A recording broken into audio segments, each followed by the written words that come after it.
Okay, it's time for the Westside Fantasy Premier Football Summary. A day late, but not a dollar short edition.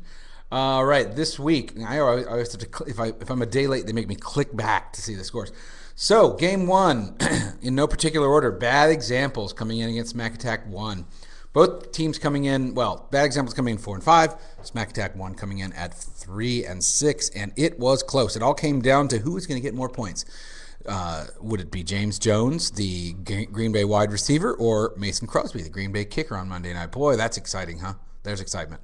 And it turned out that James Jones basically drank the Kool-Aid and sat on the sideline and got zero point 0.9 points, where Mason Crosby got 9 of Green Bay's 45 points, and that made the difference. 129 to 123. Smack Attack wins. Brady did his best with 51 points in a jet beating.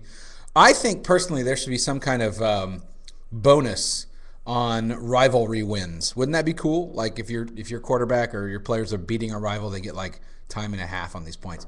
But a lot of the rest of the Bad Example team kind of laid an egg. Stevie Johnson with 0.8. That ain't gonna get it done, son. That ain't gonna get it done. Baltimore defense with 4. That ain't gonna get it done, boys. That ain't gonna get it done. I mentioned Ray James. That ain't gonna get it done. Jones.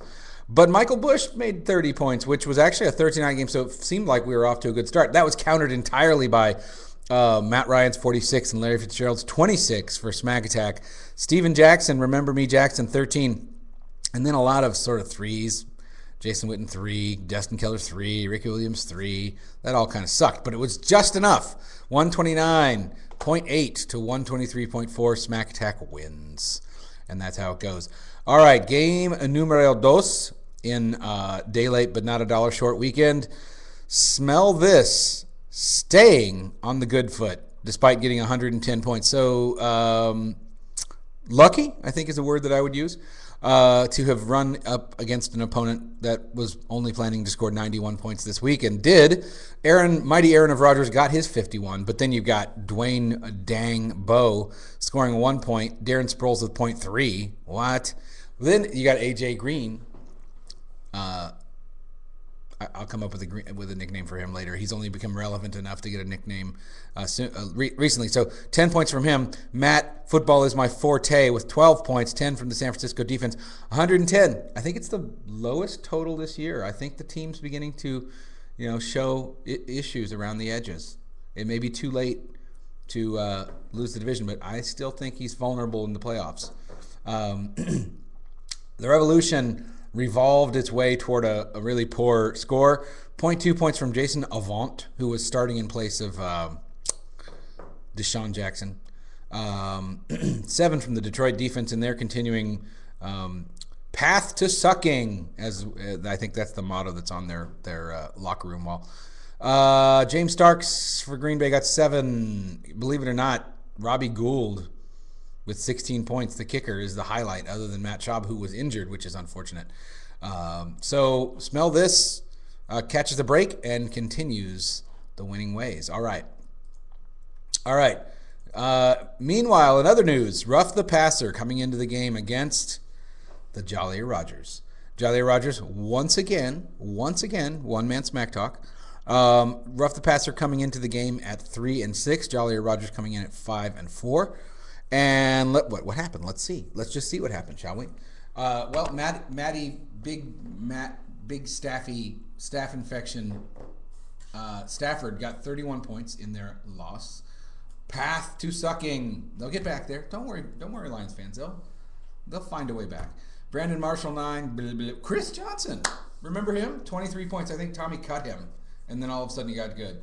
LaShawn McCoy, 15. 22 from the Dallas defense. It adds up to a reasonably decent 124. Over on the Jolly Rogers side, Michael Vick, the highly coveted Michael Vick, 16 points. Broken ribs, it's tough to deal with that. And then in sympathy, Tommy went out and broke his own ribs. So that's a bizarre confluence of events, don't you think? Michael Vick injures his ribs, and then Tommy injures his ribs on the same day, his fantasy quarterback. I think he's taking the fantasy a little too far, in my opinion. 19 points from Laurent Robinson. Chris Ogbanaya. I'm going to say it right this time. Chris Ogbanaya. That's a cool name right there. 10 points from him. 18 from Jordy Nelson. Why weren't they throwing it to James Jones? That's what I want to know. Apparently they threw all the balls to Jordy Nelson, did the Packers. And it adds up to 92, so that's pretty bad. And Rough the Passer wins, goes to 4 and 6. Day late, more than $1 short. What can you do? All right. Let's see. Ghetto Superstar and the Ferocious Finnick. The Finnick has resurged, but what he didn't resurge quite enough because Ghetto Superstar 145 points going into the night.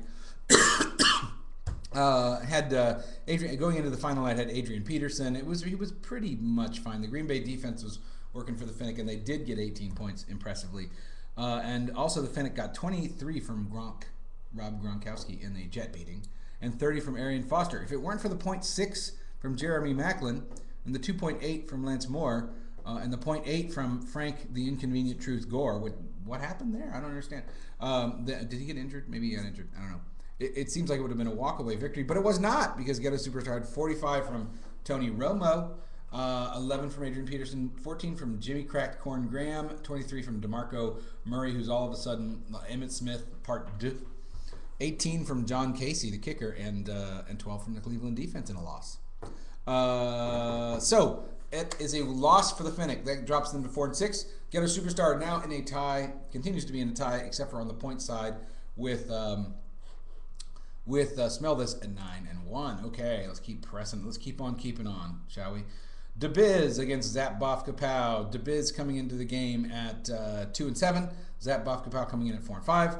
DeBiz gets 37 from Carson Palmer, who had a great game, winning against the Chargers, the most talented team in the NFL. I don't understand why they're not winning. They're the most talented team. They've always been the most talented team.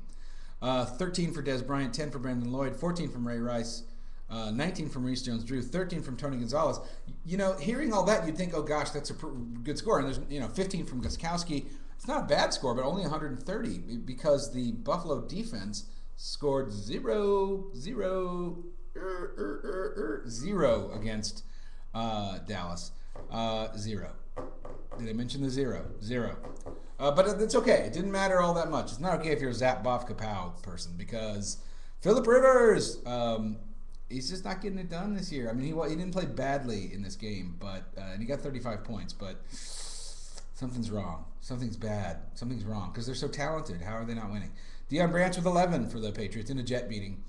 Eric Decker with 11.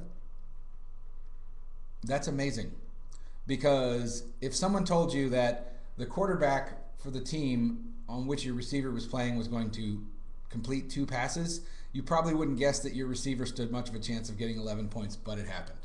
Michael Turner with 10. The law firm of Ben Jarvis Green Ellis got 0.8 in a Jet beating. And Reggie Bush with 17. It all adds up to 110.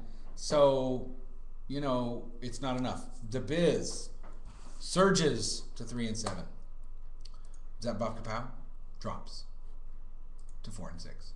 And the last game, this is the team whose name must not be spoken because it's probably wrong. The One Who Knocks, formerly Shady Nasty, formerly Jamarcus Bentley. I don't even get the reference. Phil's moving so fast with these references. He's ripped from the headlines is what he is. Drew Brees with 44 points, 11 from Marquez Colston, 22 from Marshawn Lynch. That kid's good. I'm going to go out on a limb and say.